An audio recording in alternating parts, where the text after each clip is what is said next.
ഇപ്പം നമ്മളൊരു PG കഴിഞ്ഞിട്ട് അത് ഇറങ്ങുന്ന ആള് ബേസിക് ആയിട്ട് ഇപ്പം മേടിക്കുന്ന സാലറി എത്രയായിരിക്കും? നോർമലി ഒരു 40-50 MBA കഴിഞ്ഞാൽ 40-50 കിട്ടുമോ?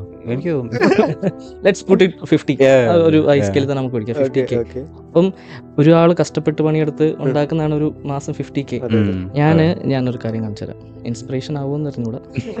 ഇത് കഴിഞ്ഞ 6 മന്തിലെ 5 മന്തിലെ എൻ്റെ ഒരു ട്രേഡിംഗ് പേ ഔട്ട് ആണിത്. $26K. $25,000 വിച്ച് ഈസ് അറൗണ്ട് ഇപ്പൊ ഇന്ത്യൻ വാല്യൂയിൽ പറയുകയാണെങ്കിൽ ഒരു 10-20 ലക്ഷത്തിന് മുകളിൽ വരും. എൻ്റെ ലാസ്റ്റ് 5 മന്തിന്റെ എന്താ ഒരു പേ ഔട്ടാണ്. ഞാൻ ട്രേഡിംഗ് സ്റ്റാർട്ട് ചെയ്യാൻ എൻ്റെ മെയിൻ ആയിട്ടുള്ള ഒരു ഇൻസ്പിറേഷൻ അല്ലെങ്കിൽ ഒരു കൈൻഡ് ഓഫ് ഒരു സംബന്ധിച്ചിട്ടുണ്ടെങ്കിൽ എൻ്റെ പപ്പയും മമ്മി തന്നെയാണ്. എൻ്റെ പപ്പയും മമ്മി അത്യാവശ്യം അടിപൊളിയായിട്ട് കൃഷി ചെയ്യുന്ന ആൾക്കാരാണ്.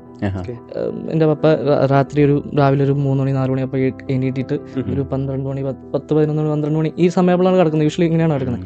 പക്ഷെ അവർ ഇത്രയും കഷ്ടപ്പെടുമ്പോഴും അവർ ഫിസിക്കലായിട്ടുള്ള കുറേ സ്ട്രെയിൻസ് വരുന്ന ഒരു സംഭവമാണ് കൃഷി എന്ന് പറയുന്നത്.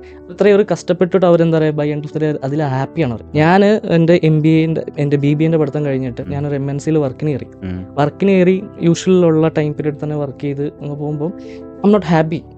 ആ ഉണ്ടാക്കുന്ന പൈസയിലായിക്കോട്ടെ നമ്മളെടുക്കുന്ന സ്ട്രെസ്സിലായിക്കോട്ടെ ഒരു ഹാപ്പി ഇല്ല. നമ്മൾ പണിയെടുക്കുമ്പോഴല്ലേ നമ്മൾ അടിക്കുന്ന സ്ട്രെസ്സിനൊരു ഗോൾ കിട്ടുമ്പോഴല്ലേ നമുക്കൊരു ഇത് കിട്ടും. അവിടെ നിന്നാണ് ഇതിലോട്ടെല്ലാം ഒരു സ്റ്റാർട്ടിങ് ട്രേഡിങ്ങിലോട്ട് തുടങ്ങാം. ഞാൻ ഇനീഷ്യലി എൻ്റെ ഒരു BBA പഠിത്തത്തിന് സ്റ്റാർട്ട് ചെയ്ത സമയത്ത് തന്നെ ഞാൻ ചെറുതായിട്ടൊക്കെ അവിടെ ഇവിടെയൊക്കെ ഇൻവെസ്റ്റ് ചെയ്ത് സ്റ്റാർട്ട് ചെയ്തിരുന്നു. പക്ഷെ അതെൻ്റെ ഒരു കപ്പ് ഓഫ് ടീ അല്ല എന്ന് വിചാരിച്ചിട്ട് ഞാൻ അവിടെ വിട്ടുവിട്ടതാണ്.